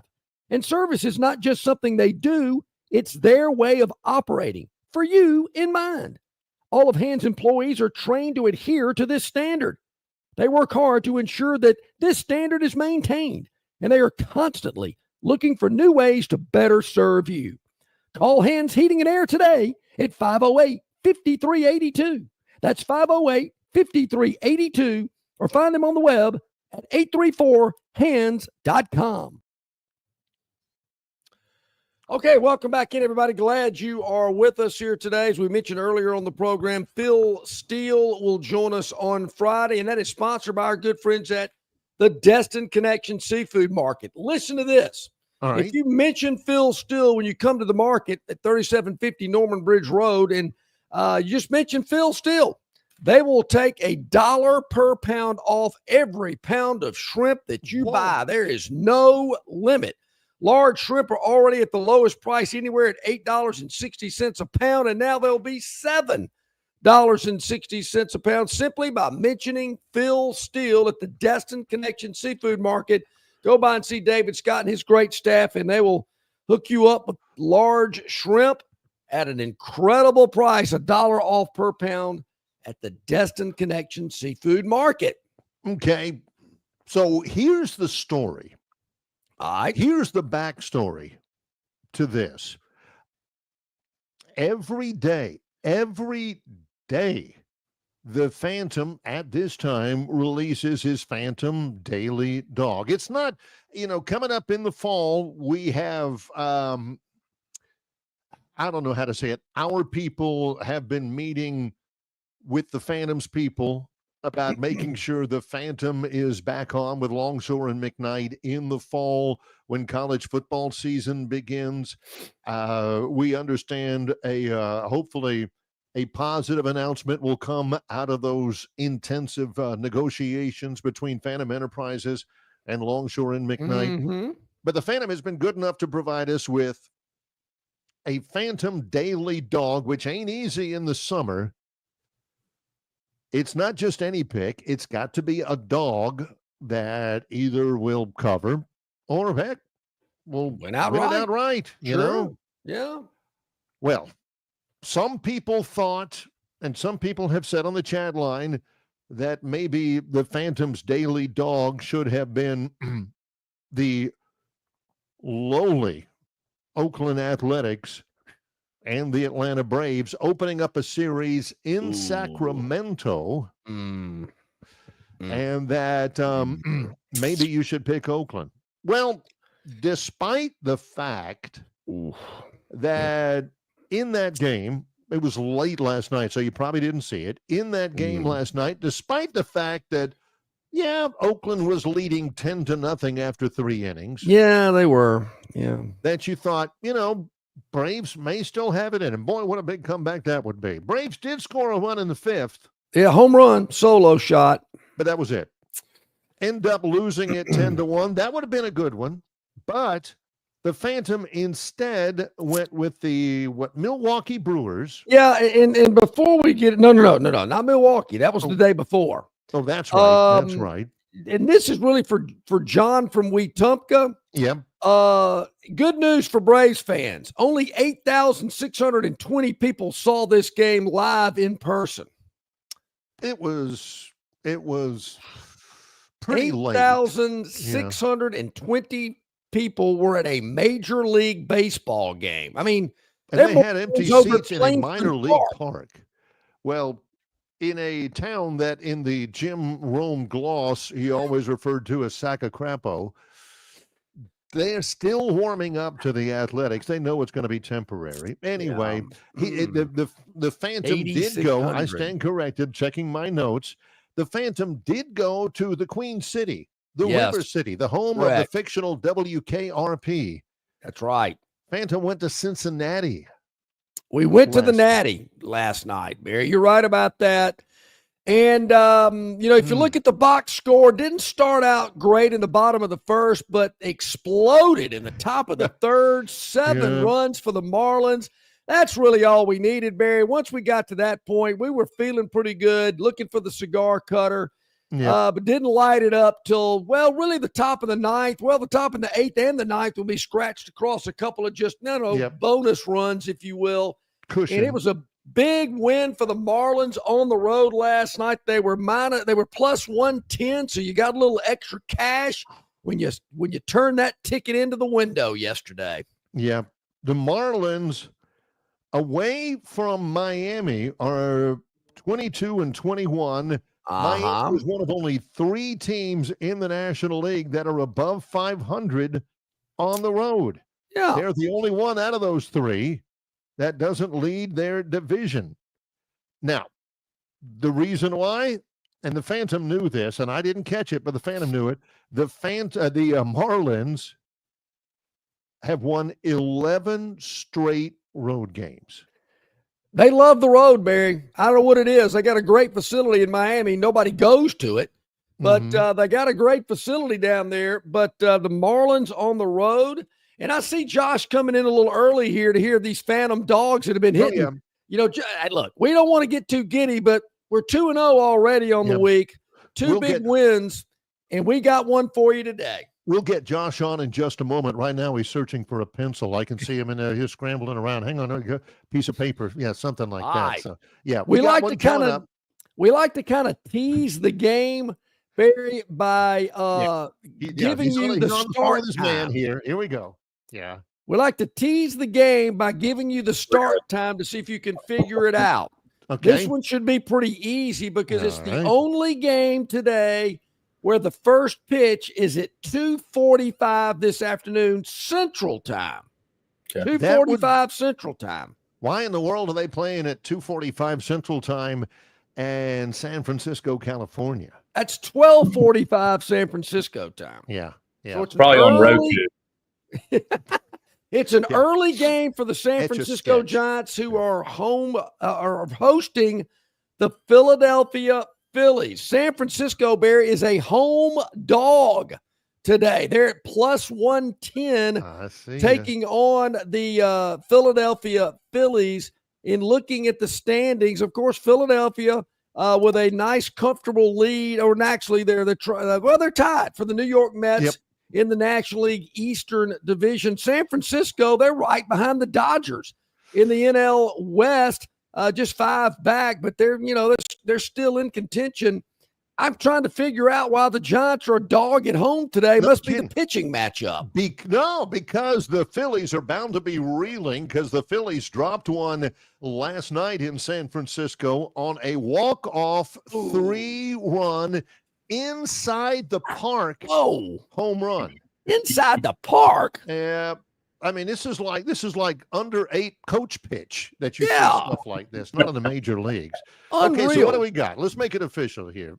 Yeah, we've got the San Francisco Giants plus 110 at home this afternoon, 2:45 against the Philadelphia Phillies. The Phillies still reeling, Barry. They won't be able to get it together with the early start today out on the West Coast. We like San Francisco to win the game outright. Well, Josh Harris, I'm going to do everybody a favor. I'm going to not take that bet so that everyone else can hit. That's right. We don't tell you. You're a team player. Before we got on before you joined us in the green room, Josh Harris, Moneyline Magician, joins us this time every Wednesday. We were lamenting really the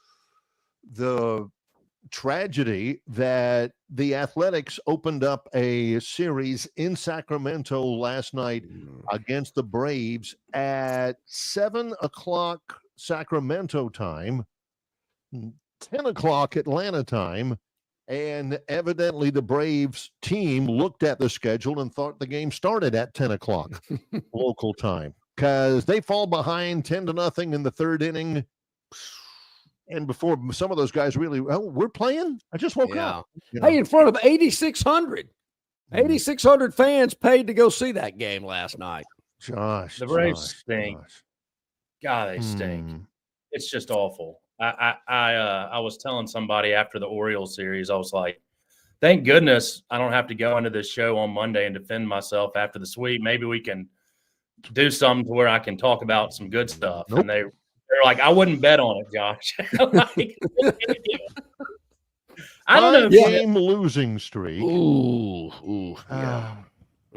It's tough. Well, the Braves are awful. I mean, they're just it's just hard to watch at this point. They seem like they're making every bad decision, but let's see if they can pull some Braves magic. We've been down bad before, but 39 wins before the All-Star break is not ideal. Woof.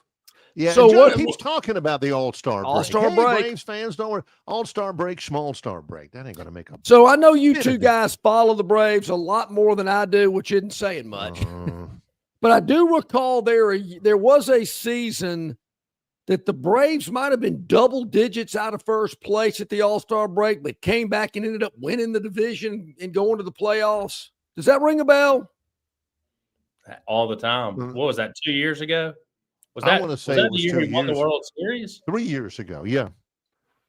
Yeah. So see, every World Series on. Everybody's getting hurt. It's just tough. It's just tough. It's tough. Also the time of the year where there's nothing else to watch. So you're just sitting there. You got that. And if it's not the week, I watch golf on the weekends because it's just there's nothing else. I turned on ESPN last week, and the Braves were playing not on national TV, but instead the Savannah Bananas were on ESPN. So it's just like, what is going on? Man, the Braves are that bad that the Savannah Bananas are getting more airtime than they are? That's like Auburn football getting preempted by Flavor of Love got better ratings on VH1 that time. That actually did happen. That did happen. You know what else is bad this time of year, Josh, is if you get arrested with 2.5 pounds of marijuana in your trunk, that you just don't need that to happen in July. That needs to happen in October when people won't really care about it. It's not good. Can't be. It's too much pot to be holding in your trunk.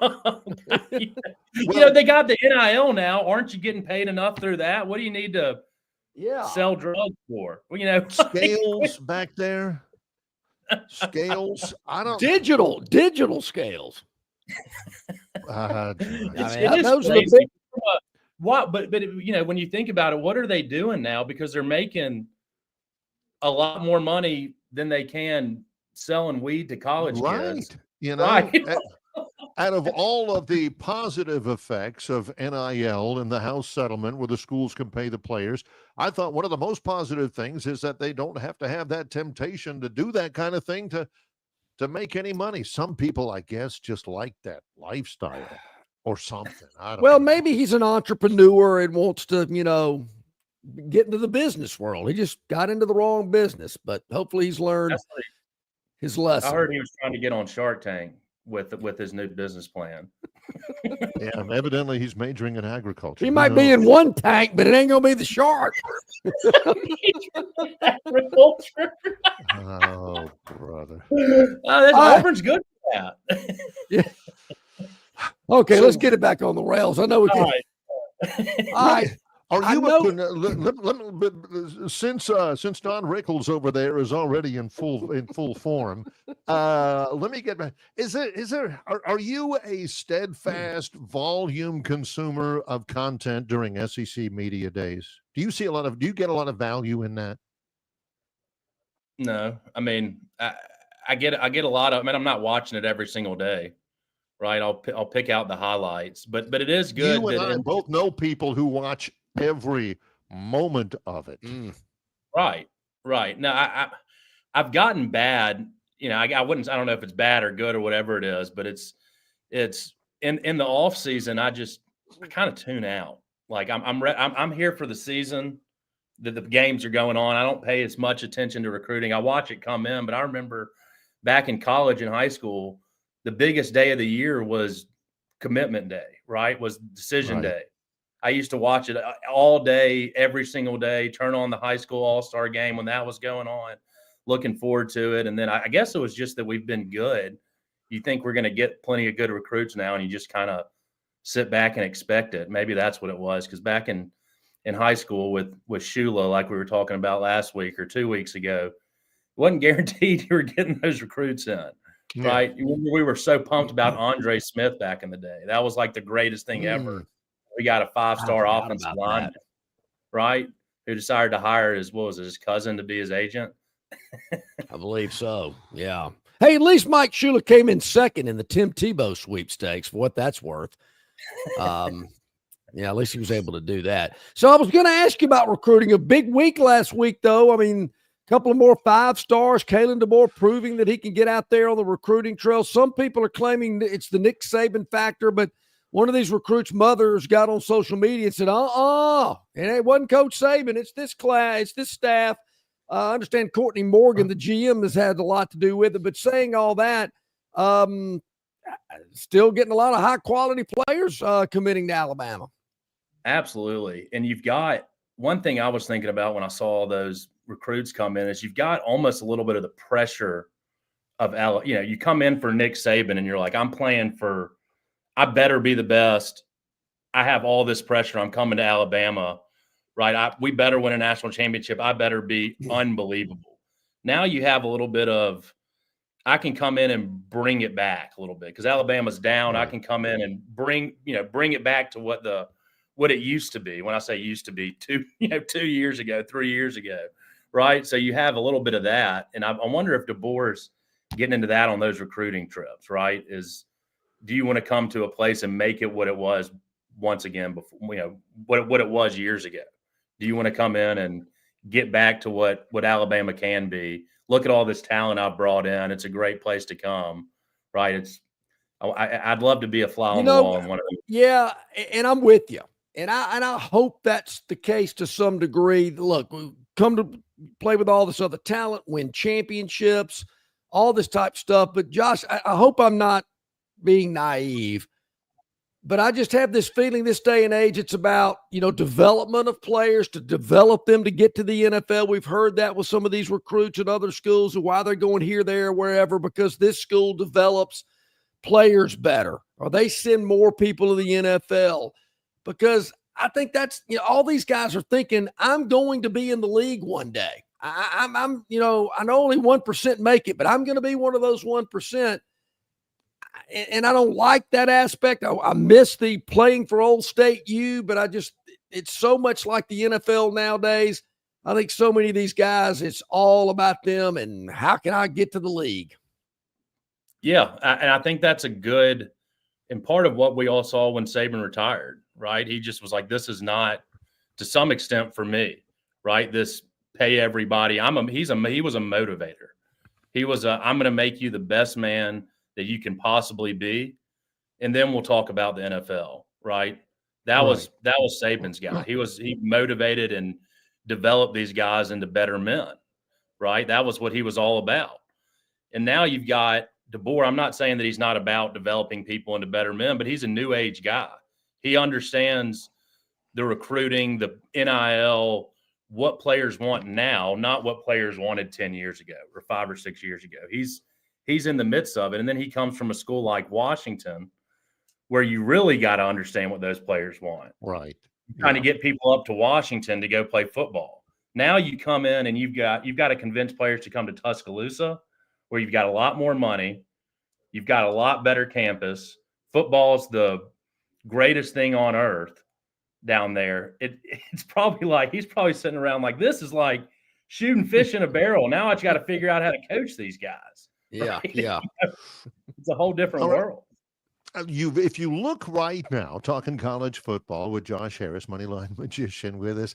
If you look college football and you look at FanDuel right now, the best odds to win the national championship right now on FanDuel, Texas plus 500, Georgia and Ohio State plus 600, Penn State plus 800, Alabama and Oregon plus 1,000.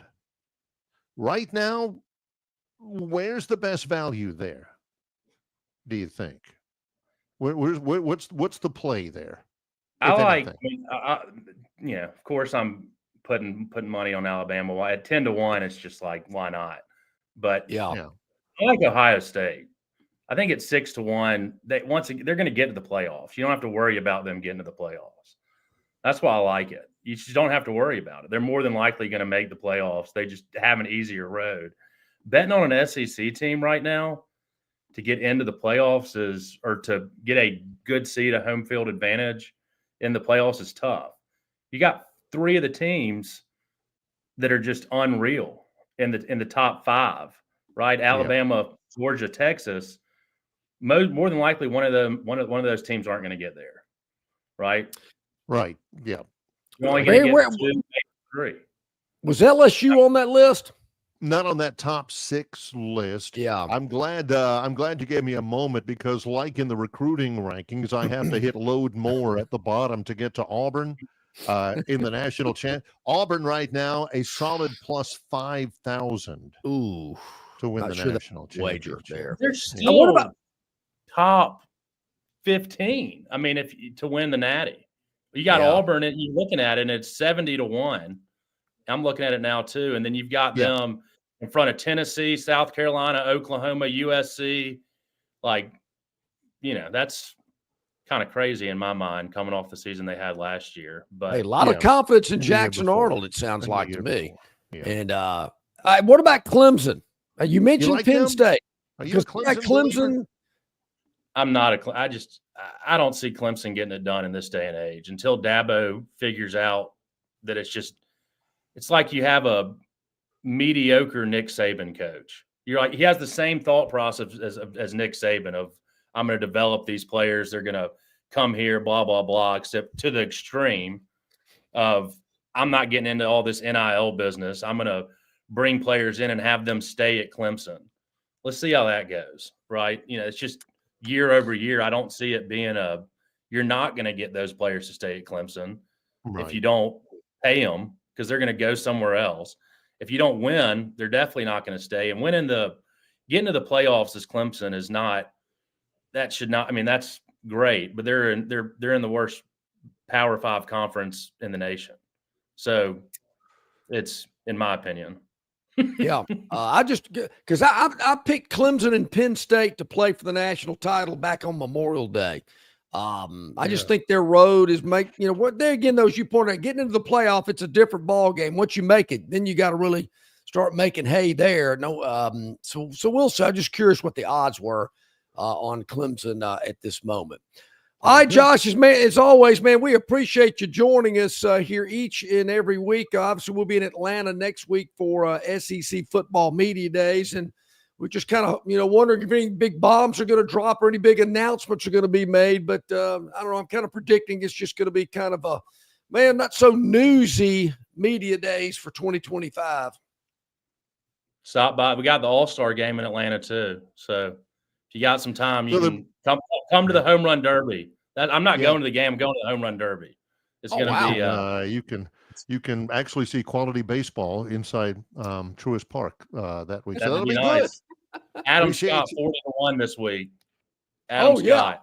Write that down. We got to run that by Range Pro. Appreciate it very much, Josh. Hey, Josh, thank you, buddy.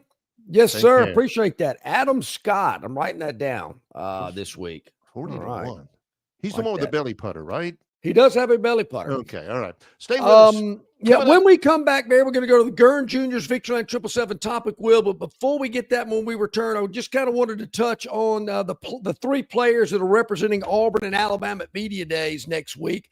And just kind of get a quick thought about those players that will be representing those schools. In association with Yellowhammer News, Longshore and McKnight, presented by Bud Light. At Dixie Overhead Door, we specialize in top-quality garage door solutions for homes across Alabama and Georgia. In need of a garage door repair or a brand new garage door installation, our expert team delivers fast, reliable service with local expertise that you can trust, providing customized solutions and exceptional care every step of the way. Visit us today at DixieOverheadDoor.com and experience the Dixie difference. Call Dixie and it's done.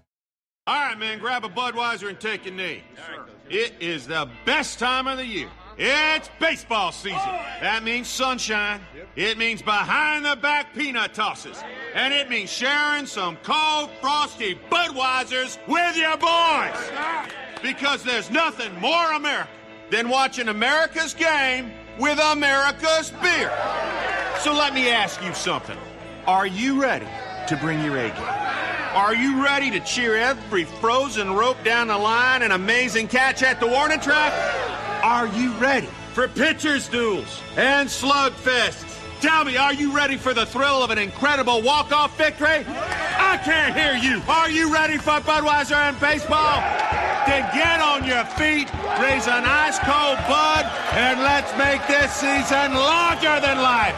Great times await. Get some Bud! Enjoy responsibly. Budweiser Beer, Anheuser-Busch, St. Louis, Missouri. Don't miss your chance to win big at Victoryland Casino. Play the latest, hottest, most exciting games around with fun bonuses and big jackpots. Don't miss out on your free play. Stop by Player Rewards today and check out this month's exciting free play promotions. Come see why our players keep coming back. You'll have more fun at Victoryland Casino, where you can be a winner too. Victoryland Casino, located off I-85 exit 22, Shorter, Alabama. Must be 21 or older.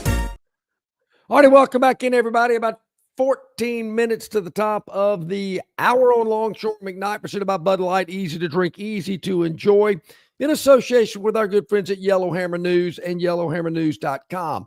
Yesterday, the SEC revealed a lot of information about the media days, but probably what fans are interested in or what players will represent their school. I got to tell you, Barry, for Alabama, I was a little underwhelmed.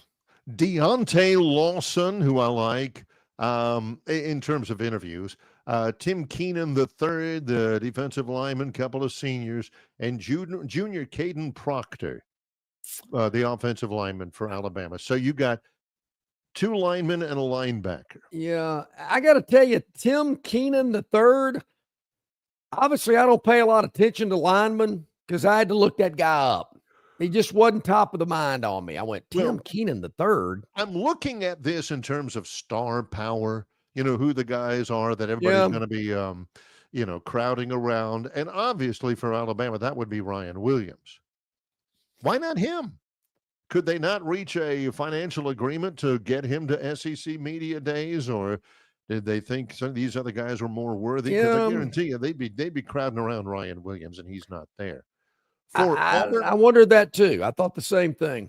For Auburn, it'll be Jackson Arnold, the quarterback, three juniors. Jackson Arnold, Keldrick Falk, who is fantastic as an interview, and Connor Liu, the center, the junior, for Auburn. Arnold will get a lot. Keldrick Falk will be a star. There's a lot of guys down there that I like in terms of the media, the star power.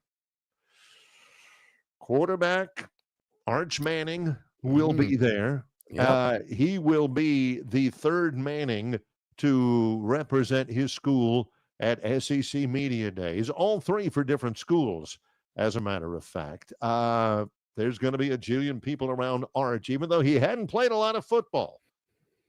in college to this point. The other ones I think everybody's going to really like. Austin Simmons, the sophomore quarterback for Ole Miss, the left-hander, sharp as a tack.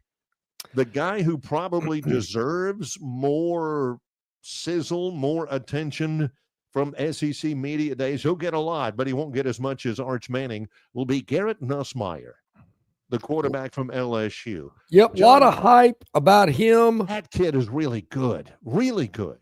What about Diego Pavia? Pavia will be good. Yeah, I think he's going to be interesting. Yeah, because he's not afraid to say anything. He's not afraid to pump up Vanderbilt to say, yeah, we're gonna own Tennessee, or that kind of stuff. He is loud and proud about the Commodores, which you and I sometimes we've seen coaches from Vanderbilt that seem almost apologetic to be there and to take our time away from other guys in the league. This guy's loud and proud about the Commodores, and by gosh, I'm there for that. I am with you as well. So that'll be interesting. Good group that will be there. Just kind of wanted to, mention who they were. I don't know. I'm with you. I thought Alabama might have sent a Ryan Williams. Maybe, there are other sophomores going. Sure are. Arch Manning's a sophomore. Yeah. Found that interesting. All right. I do see Gurn Jr.'s Victoryland 777 Topic Wheel ready to go. It's kind of warming up a little bit, stretching on this Wednesday. 6 topics. We have not seen these, folks. This is the first look that we have of these topics. So we are kind of, seeing it as you do. Not yet. I'm trying to read through before he spins them. Here we go. Brought to you by Victoryland 777 Casino, exit 22, I-85 in Shorter, Alabama, where you can be a winner too. Not yet. Not yet. Not yet. Oh, Nikola Jokic tells the Nuggets he will not sign an extension this summer. He is the face of the franchise, 2-3-time MVP. He's eligible 3 years, 206. They said he'd offer it. They said they'd offer it. He says he ain't signing it. Waiting for a year. He can get nearly $80 million more in a max extension next summer. 80 million be all right with me. So you say if I wait a year and get paid hundreds of millions of dollars this year, but wait, I can get $80 million more. I'm gonna hold off. I'm gonna bide my time a little bit. Yeah. So believe me, they will. The owners in the NBA will lose their minds if he ends up going, into full free agency. If he doesn't get a qualifying offer from Denver. 80 million. Oh, man. Yep. All right, let's spin it again. Victoryland 777 Topic Wheel brought to you by our friends at Victoryland, where you can be a winner too. Thank you, John, for reminding us of that. That is awesome. Yeah. And let's see where it goes. Is looking at yellow. Most ever. Most. Oh, what do we got here? Oh, Shohei, this last night, my guy, this is a leadoff home run. This is first inning, if I'm not totally off my rocker here. First inning home run against Jacob Misiorowski against the Brewers. Yep. And 31 home runs for Shohei, the most ever by a Dodgers player prior to the All-Star break. Other than that, in the actual game action, the Brewers ended up winning it 3-1. That homer by Ohtani was the only run the Dodgers scored. Again, that dude Misiorowski, Jacob Misiorowski, who was famous for the Phantoms, daily dog whenever he was pitching against the Braves. And I'm thinking, you got to go with the Braves on this one. This is Misiorowski's major league debut. Yeah, well, he's 4-1 with a 2.5 ERA and is just about at the top of the league in strikeouts. He has been all that. So Monday, Barry, on the Phantoms Daily Dog, we had those Milwaukee Brewers against the LA Dodgers, a game in which the Brewers won as an underdog at home and cashed a ticket for the Phantoms. 9-1, yes. You know who was in attendance at that game Monday night? I found out yesterday. Bob Hope. Kalen DeBoer. Why is that not all over the media? I mean, is that not like going to golf? What's he doing going to ball games? You know, you got other coaches that are playing golf. What is DeBoer doing over there? Come on, he needs to be picking up more 5-stars. I think, Barry, if consistent. If you make a complete sweep of Rodney Orr's for a Firecracker 5, you can go to a baseball game. Yeah, they're going to let you go. Paid for it. Rodney may have said, "Go watch the Brewers on me, Coach. Thanks." But just understand, Kalen DeBoer was at that game Monday night as the Brewers beat the Dodgers. I don't know if he was aware that was the Phantom Daily Dog game, but that was just a bonus. Well, I think we're owed another break here. Okay. We're going to take one quick and then try to get a couple more out of the topic wheel. Longshore and McKnight, presented by Bud Light. Local banking expertise, the newest innovations and technology, personal attention, genuine hospitality. It's all just part of the Riverbank and Trust difference. They invite you to experience it for yourself. Welcome to banking above and beyond at Riverbank and Trust. Locations throughout the River region, locations throughout the state of Alabama. Riverbank and Trust. The Destin Connection Seafood Market offers the freshest seafood direct from the Gulf of Mexico with deliveries daily. Snapper, grouper, pompano, flounder, copia, along with medium, large, and jumbo shrimp, hand-picked crab meat, and chucked oysters. They can even cook your order for easy, quick pickup. The Destin Connection can make a po' boy with any of their seafood items that folks in New Orleans rave about. Go by and see them at 3750 Norman Bridge Road or call 288-4272 for pickup orders. Oh, wow. Here we go. Back at it. A couple of minutes to the top of the hour. The Victoryland 777 Topic Wheel. Gurn Jr. supplies the topics. Let's spin the wheel. Let's see what we got. Throwing stones. Is this about Bob from Pike Road? I don't know. We'll see. Yeah, we'll find out. Well, there we go. You nailed it. Stones. What do we got here? Throwing stones. Oh. What? A golf fight? Oh, these are the best. This was up a little bit. Let's get a setup here before we up a little bit. This is in Alberta, Canada, at the Alberta Springs Golf Resort. Friday, TMZ. A group of golfers were annoyed by the slow pace of the group in front of them. One golfer in the group behind said they've been sitting there for 23 minutes. This is what happens. Let's go to the tape. Hope there's no audio here. This could be tough. Yeah, look at this guy. He is not happy. We'll tee off when we're there we go. You know? Nice. Is this former NHL player Nick Tornaski? I mean, the guy gets thrown into the bushes. Come on. Oh, and that guy says, "Why'd you throw him in the lake? Come on." Now he's coming back. This other guy, he ain't had enough yet. He's wringing wet. And the NHL player, gets him down again. He ain't having it from either. This guy's not had enough, John. Yeah, that's a big bull. That guy's getting walloped. I mean, time to just cut your losses. He's not coming back, is he? No. No.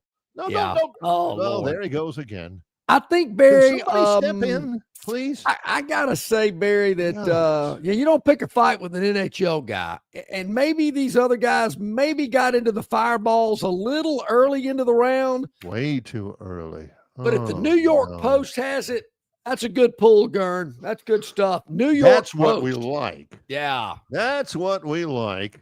You can just kind of tell, Barry, the other guy that was getting the crap beat out of him, his faculties weren't real sharp. I mean, you can just tell. He's into the sauce. He's just not all there. Yeah, glutton for punishment. You hate to see that, John. Yeah, you really do. All right, let's see what we got here. It is going to be, setting records to close it out. This guy might have set a record with Fireball, that previous one. What do we got here? Lane Kiffin? Lane Kiffin? Been hanging out in the sun. Oh, he caught a squid. I think I saw that. Yeah, not only does Kiffin catch a trumpet fish, can we get a ruling there from Range Pro on what in the heck is a trumpet fish? I thought that was a squid, Barry. That thing, when I first saw it, I've never heard of a trumpet fish. I'll ask Range Pro what he's got. Not only does Kiffin post, and he posts a lot on X, the picture of a Florida record trumpet fish, Kiffin setting records, but he hashtags Gulf of America and he tags Donald Trump.